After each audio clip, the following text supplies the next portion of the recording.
Hello everyone, welcome back to online study on. आज इस video में हम लोग बात करेंगे 60 एमसीक्यू के बारे में। और मैं आपको बता दूं कि ये जो 60 एमसीक्यू वो कहाँ से तैयार किया जाता है और किस तरह से ये आपको टेस्ट देखने को मिल रहा है। तो आज है संडे और हर संडे के दिन हमारे लाइब्रेरी में एक वीकली टेस्ट होता है। और ये वीकली टेस्ट में जो क्वेश्चंस होते हैं वो कहाँ से बनाए जाते हैं, तो हर दिन आपको एक होमवर्क दिया जाता है पढ़ने के लिए। जैसे कि आप टेलीग्राम पे जुड़े होंगे तो अभी आपको पता होगा कि 3 से 4 दिन से आपको टेलीग्राम पर होमवर्क दिया जा रहा है। तो होमवर्क में जो टॉपिक दिए जाते हैं उन्हीं टॉपिक से यहाँ पे क्वेश्चंस बना जाता है। संडे के दिन आपका टेस्ट होता है ताकि आपको पता चले कि जो आपको होमवर्क दिया जा रहा है उनमें से अगर क्वेश्चंस बनेंगे तो आप किस तरह से उसको अटेम्प्ट करेंगे, कितना आपको याद रहता है। तो मैंने सोचा कि उसी को जो पीडीएफ में आपको वो जो पीडीएफ में लाइब्रेरी में दूंगा टेस्ट लगाने के लिए, तो उसी का मैं यहाँ पर एक वीडियो भी बना देता हूँ ताकि आप लोगों को भी हेल्प हो जाए। तो आप इस वीडियो के साथ एंड तक बने रहिए और 60 में से आप कितना स्कोर कर पाते हैं आप कमेंट करके बताइएगा, ठीक है। तो चलिए इस वीडियो को शुरू करते हैं। ठीक है, सबसे पहला क्वेश्चन क्या कह रहा है कि निम्नलिखित विद्वानों में से हड़प्पा सभ्यता का सर्वप्रथम खोजकर्ता कौन थे। हड़प्पा सभ्यता के सर्वप्रथम खोजकर्ता के रूप में हम लोग जानते हैं दयाराम साहनी जी को, जो कि 1921 में हड़प्पा नामक स्थल की सबसे पहले खोज हुई थी। हड़प्पा कालीन समाज किन वर्गों में विभक्त था। हड़प्पा कालीन समाज जो कि किन वर्गों में विभक्त था, तो ऑप्शन हम बी को टिक करेंगे, विद्वान, योद्धा, व्यापारी और श्रमिक। बी बिल्कुल सही आंसर बन जाता है। ओके फ्रेंड्स, आज की इस वीडियो में आपको एक और बुक के बारे में बताने वाला हूं जो कि स्पेशली मैंने आप लोगों के लिए ही मंगाया था। Bihar SSC third CGL exams के लिए किरण पब्लिकेशंस की तरफ से हमारे पास एक और बुक आया है जो कि आप यहां पे कवर पे जिसका देख सकते हैं। ठीक है, तृतीय स्नातक स्तर जो कि प्रारंभिक परीक्षा के लिए है और ये आपका एक प्रैक्टिस सेट है जो कि इसका वॉल्यूम 2 आया हुआ है। वॉल्यूम 1 इससे पहले आया था। अगर आपने वॉल्यूम 1 लगा रखा है तो आपको पता होगा कि इसमें क्वेश्चंस कैसे थे। तो इसका नया अपडेट जो कि वॉल्यूम 2 के साथ आया है, 20 प्रैक्टिस सेट 21 से लेकर के 40 तक, यानी प्रैक्टिस सेट 1 से लेकर के 20 तक वॉल्यूम 1 में था। तो उसके आगे आपका ये वॉल्यूम 2 सेट नंबर 21 से लेकर के 40 तक, इसमें भी आपको 20 प्रैक्टिस सेट देखने को मिलेंगे। और रही बात, इसमें व्याख्यात्मक हल भी दिया गया, यानी कि क्वेश्चंस के अकॉर्डिंग जो एक्सप्लेनेशन होना चाहिए आंसर में वो आपका अच्छे तरीके से मेंशन किया गया। बिल्कुल एग्जाम्स के पैटर्न पे है। 150 क्वेश्चंस इसमें आपका बनाया गया है जो कि सामान्य अध्ययन, सामान्य विज्ञान और गणित और मानसिक क्षमता जांच, तीनों के तीनों बिल्कुल पैटर्न के अकॉर्डिंग है। और क्वेश्चंस के लेवल की बात करें तो क्वेश्चंस का लेवल काफ़ी अच्छा है, जो कि अगर हम कंपेयर करें किसी अदर बुक के साथ तो ठीक ठाक है। ऐसा नहीं कह सकते हैं कि नहीं क्वेश्चंस का लेवल एडवांस टाइप का किया गया, नहीं, बिल्कुल सही है। और देख सकते हैं क्वेश्चंस में जो कि क्या है, सबसे पहले 50 क्वेश्चन आपका सामान्य अध्ययन के, उसके बाद सामान्य विज्ञान और गणित के 51 से स्टार्ट होता है जो कि यहाँ पे आपका 100 तक जाता है। और उसके बाद फिर आपका 101 से स्टार्ट होता है 150 तक, जो कि रीजनिंग के क्वेश्चंस। रीजनिंग के क्वेश्चंस भी ठीक ठाक हैं जो कि बिल्कुल जैसे होने चाहिए। और अगर हम यहाँ पे बात करें मैथ्स के क्वेश्चंस की, तो देखिए मैथ्स के क्वेश्चंस भी ठीक है। मैथ्स के क्वेश्चन, साइंस के क्वेश्चन थोड़ा सा इसमें टफ दिया गया है, तो मतलब एक तरह से ठीक ही है। साइंस के क्वेश्चंस तो थोड़ा सा टफ है, लेकिन ठीक है, क्वेश्चंस जिस तरह से होना चाहिए तो बिल्कुल अच्छा है। तो देखिए फ्रेंड्स, अगर आप इस बुक को लेना चाहते हैं तो 2 मेथड है लेने के लिए। एक तो आप ऑनलाइन भी ले सकते हैं, इस वीडियो के डिस्क्रिप्शन में दिया गया, और या फिर आप ऑफलाइन मार्केट से भी ले सकते हैं अपने नज़दीकी शॉप से। ठीक है, जिस तरह से भी आपको सुविधा है उस तरह से ले लीजिए। तो चलिए हम वीडियो को कंटिन्यू करते हैं। नंबर 3 है कि बुद्ध ने निम्नलिखित में से किस स्थान पर महापरिनिर्वाण यानी कि मृत्यु प्राप्त किया था। एक होता है महापरिनिर्वाण, एक होता है महाभिनिष्क्रमण और एक होता है धर्मचक्र परिवर्तन। तीनों को ध्यान रखिएगा। महापरिनिर्वाण मतलब मृत्यु, और अगर हम सेकेंड पॉइंट जो मैंने आपको बताया महाभिनिष्क्रमण गृह त्याग को कहते हैं, और जबकि लास्ट वाला धर्मचक्र परिवर्तन होता है जिसको हम लोग कहते हैं प्रथम उपदेश। तो यहाँ पे इनकी जो मृत्यु हुई थी वो कहाँ पे, कुशीनगर, देवरिया, उत्तर प्रदेश। राइट आंसर हो जाएगा ऑप्शन ए। जल्दी से कमेंट करके बताइए कि बुद्ध की जो मृत्यु हुई थी वो डेट क्या था, यानी कि वो कौन सा ईसा पूर्व था, कमेंट करके बताना। किसके द्वारा तृतीय बौद्ध संगीति को संरक्षण प्रदान किया गया था, यानी तृतीय बौद्ध संगीति का जो संरक्षण हुआ किसके शासनकाल में हुआ था, तो ये पाटलिपुत्रा में अशोक के शासनकाल में हुआ, ऑप्शन बी। अगला क्वेश्चन है कि बौद्ध ग्रंथ पिटकों की जो रचना है निम्नलिखित में से किस भाषा में की गई है। तो मैंने आपको जो शॉर्ट्स वाली जो अभी फिलहाल में हमारा सीरीज चल रहा है, छोटे छोटे पॉइंट्स के साथ एक वीडियो बनाया जाता है जिसमें आपको हर टॉपिक का सार जो होता है वो आपको दे दिया जाता है कि हाँ इतना निचोड़ करके आप पढ़ लीजिए, काम चल जाएगा। तो पिटकों की जो रचना उसमें आपको अच्छे तरीके से बताया था कि पिटक को 3 प्रकार में बांटा गया। त्रिपिटक जो होता है जिसमें हम लोग देखते हैं शुद्ध पिटक, विनय पिटक और एक होता है अभिधम पिटक। तो इन तीनों की जो रचना है वो पाली भाषा में ही की गई है, यानी सही आंसर हो जाएगा ऑप्शन सी। अगला क्वेश्चन कि किस भारतीय राज्य केंद्र शासित प्रदेश ने जेल पर्यटन राज्य से एक नई पहल की शुरुआत की है। जेल पर्यटन नामक एक नई पहल की शुरुआत की गई है महाराष्ट्र के गवर्नमेंट के द्वारा, ऑप्शन बी, महाराष्ट्र के गवर्नमेंट के द्वारा। किस राज्य सरकार ने अपनी पानी के टावरों पर आईटी उपकरण स्थापित करने की घोषणा की है? आईटी उपकरण स्थापित करने की घोषणा किस राज्य की सरकार ने किया? तो बिहार के गवर्नमेंट के द्वारा किया गया, option A. Exercise desert night 21 का आयोजन किस स्थान पर किया गया? एक्सरसाइज डेजर्ट नाइट 21 का आयोजन जो किया गया था जोधपुर में, जोधपुर राजस्थान के शहर जोधपुर में, ऑप्शन हम यहाँ पे बी को टिक करेंगे। हाल ही में किस राज्य सरकार ने ड्रैगन फल का नाम जो कि बदल करके कमलम रखने की घोषणा की है? ड्रैगन फल का नाम बदल करके कमलम रखने की घोषणा की है गुजरात के गवर्नमेंट ने, ऑप्शन ए गुजरात।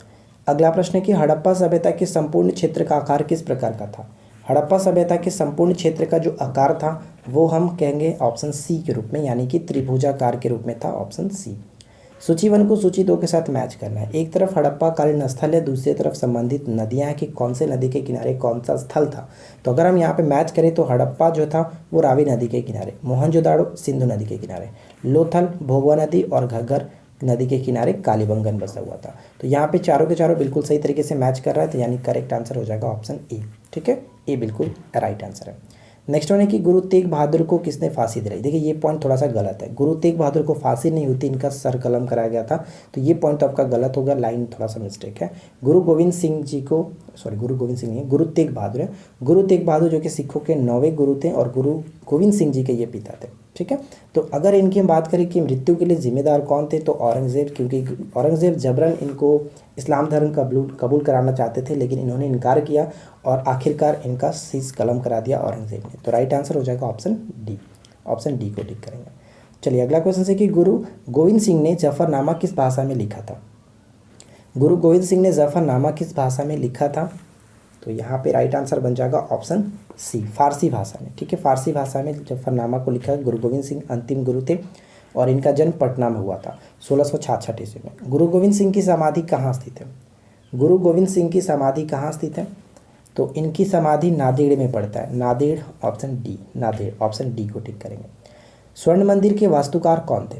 स्वर्ण मंदिर के वास्तुकार कौन थे? देखिए स्वर्ण मंदिर याद रखने के लिए ऊपर में र है, ऊपर में रेफ लगा हुआ है, तो हम यहाँ पे गुरु अर्जुन देव, ऊपर में भी इनके में रेफ लगा है, यानी कि स्वर्ण मंदिर के जो वास्तुकार थे कह सकते हैं गुरु अर्जुन थे, सिखों के 5वें गुरु थे।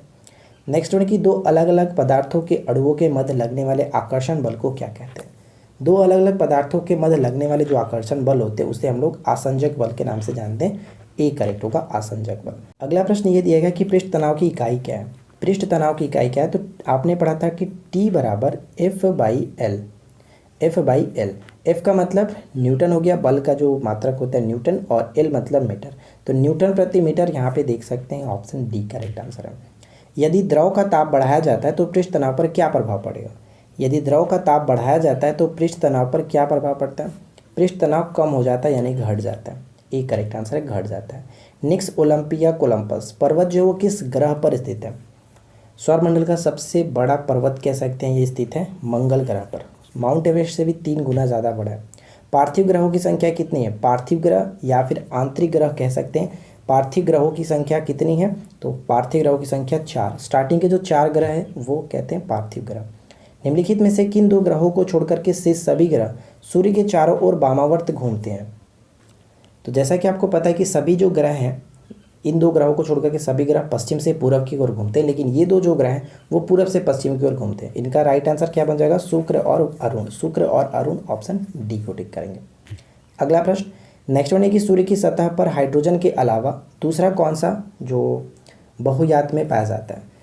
सूर्य की सतह पर सबसे ज़्यादा हाइड्रोजन होता है, लगभग 71%, और हीलियम जो होता है वो कितना? 26.5%। तो ज़्यादातर यहाँ पे सेकंड पॉइंट पे आपका आ जाएगा हीलियम, ऑप्शन ए। निम्नलिखित में से कौन से ग्रहों के चारों ओर घूमने वाले उपग्रह नहीं हैं? यानी किन 2 ग्रहों की बात करें जिसके कोई भी अपना उपग्रह नहीं है? तो यहाँ पे हमारा सही आंसर होगा ऑप्शन बी, बुध और शुक्र। बुध और शुक्र 2 हमारे सौरमंडल के ऐसे ग्रह हैं जिनका कोई भी उपग्रह नहीं है। सबसे ज़्यादा उपग्रह किसका है? शनि का। संविधान सभा की प्रारूप समिति द्वारा प्रस्तुत प्रारूप संविधान में कितनी अनुसूचियाँ थी? यानी उस वक्त जब प्रारूप बनाया गया था तो कितनी अनुसूचियाँ थी? तो उस वक्त 8 अनुसूचियाँ थी, और सबसे पहला जो जोड़ा गया था, 9वां अनुसूची जो जोड़ा गया था वो पहले संविधान संशोधन के द्वारा जोड़ा गया था 1951 में। तो ये आपको याद रखना है। चलिए आगे बढ़ते हैं। संविधान की दूसरी जो अनुसूची है यानी कि द्वितीय अनुसूची का संबंध किससे है? द्वितीय अनुसूची का संबंध हो जाता है ऑप्शन डी से, महत्वपूर्ण पदाधिकारियों के वेतन से संबंध रखता है। 12 अनुसूचियों में दूसरा अनुसूची जो कि महत्वपूर्ण पदाधिकारियों के वेतन से संबंधित है। भारत के संविधान निर्माताओं ने न्यायिक पुनरावलोकन के विचार को कहाँ से ग्रहण किया था?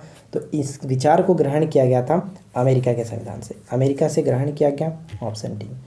भारतीय संविधान में उल्लेखित स्वतंत्रता, समानता और बंधुता की जो संकल्पना है वो किससे प्रेरित है? स्वतंत्रता, समानता और बंधुता की जो संकल्पना है वो किससे प्रेरित है? तो ये आपका प्रेरित है फ्रांस के संविधान से, यानी फ्रांस की क्रांति से ये अधिक लिया गया। विधि के समक्ष समता जो है वो लिया गया। विधि के समक्ष जो समता है वो कहाँ से लिया गया?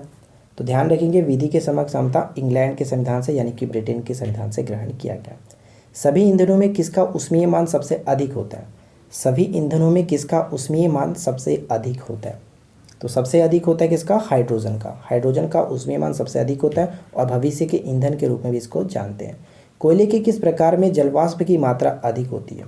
कोयले की किस प्रकार में, कोयले के 4 प्रकार आपको पता होगा, जिसमें हम लोग देखते हैं पिट कोयला, बिटुमिनस कोयला, भूरा कोयला और एक होता है आपका एंथ्रासाइट कोयला, जिसको हम भूरा कोयला को लिग्नाइट के नाम से भी जानते हैं। तो अगर हम बात करें कि जलवाष्प की मात्रा अधिक होती है किसमें, तो राइट आंसर बन जाएगा ऑप्शन सी, भूरा कोयला, यानी कि लिग्नाइट कोयला में जलवाष्प की मात्रा अधिक होती है, ये ध्यान रखेंगे। सी बिल्कुल सही आंसर है। एलपीजी से होने वाली दुर्घटना से बचने के लिए इसमें किस तत्व का यौगिक को मिलाया जाता है? किस तत्व के यौगिक को मिलाया जाता है? तो इसमें मिलाया जाता है सल्फर के यौगिक। ठीक है, सल्फर के यौगिक होता है मिथाइल मरकैप्टन होता है, तो ऑप्शन ए को टिक करेंगे, सल्फर। शेयर बाजार की स्थापना की संस्कृति किस समिति ने की थी? शेयर बाजार की स्थापना की जो संस्कृति की गई थी किस समिति ने की थी? तो ध्यान रखिएगा, इसकी स्थापना की जो हम कह सकते हैं ऑप्शन बी, फेरवानी समिति। फेरवानी समिति ऑप्शन बी, ऑप्शन बी को टिक करेंगे और ये आपका 1991 के साथ संबंध रखता है, 1991। अगला प्रश्न है कि कौन सा बैंक राष्ट्रीय शेयर बाजार का प्रमुख प्रवर्तक है? कौन सा बैंक राष्ट्रीय शेयर बाजार का प्रमुख प्रवर्तक है? तो राइट आंसर बनेगा option C, IDBI bank. IDBI correct है, option C. Stock exchange Mumbai का नाम बदल करके किस वर्ष इसे बम्बई स्टॉक एक्सचेंज किया गया था? बम्बई स्टॉक एक्सचेंज किया गया था, राइट आंसर बन जाएगा ऑप्शन डी, यानी कि 2002 में, 1875 में स्थापित हुआ था स्टॉक एक्सचेंज ऑफ मुंबई के नाम से। ध्यान रखेंगे, ऑप्शन ए को टिक करेंगे, सॉरी ऑप्शन डी को टिक करेंगे, 2000। अगला प्रश्न है कि भारत में योजना आयोग का गठन किस वर्ष किया गया था? भारत में योजना आयोग का गठन किस वर्ष हुआ था? 1950, 15 मार्च 1950 को हुआ था, जिसे अब हम लोग नीति आयोग के नाम से जानते हैं, 1 जनवरी 2015 से। अगला प्रश्न है कि द्वितीय पंचवर्षीय योजना अवधि में स्थापित 3 लौह इस्पात संयंत्रों में शामिल है, कौन शामिल है? तो 3 लौह इस्पात संयंत्रों में शामिल है, हम यहाँ पे कहेंगे कि राउरकेला इस्पात संयंत्र, भिलाई इस्पात संयंत्र और दुर्गापुर इस्पात संयंत्र। उपरोक्त सभी करेक्ट आंसर हो जाएगा ऑप्शन डी, यानी कि दूसरी पंचवर्षीय योजना में इन तीनों की स्थापना की गई थी। जबकि बोकारो जो स्टील प्लांट है उसकी स्थापना अगले पंचवर्षीय योजना में किया गया था। अगला प्रश्न है कि पंचवर्षीय योजना के इतिहास में भारत की सर्वाधिक असफल योजना कौन सी है? सर्वाधिक असफल योजना के रूप में तृतीय पंचवर्षीय योजना को जाना जाता है, ऑप्शन सी करेक्ट है। अगला प्रश्न कि निम्न में से किस स्थिति में किसी व्यक्ति को भारतीय नागरिकता से वंचित नहीं किया जा सकता? नहीं किया जा सकता है, तो निर्वाचन के दौरान, आपातकाल के दौरान और युद्ध के दौरान। उपरोक्त सभी के दौरान कह सकते हैं कि उनकी जो नागरिकता है वो वंचित नहीं की जा सकती है। भारतीय संविधान में नागरिकता के प्रावधान कब लागू हुए थे? भारतीय संविधान में नागरिकता के जो प्रावधान है वो कब लागू हुए थे? 1949 में ही लागू हुआ था और नागरिकता अधिनियम बना था 1955 में। तो फिलहाल यहाँ पे राइट आंसर ऑप्शन बी होगा। मौलिक अधिकारों को लागू करने का दायित्व किसे है?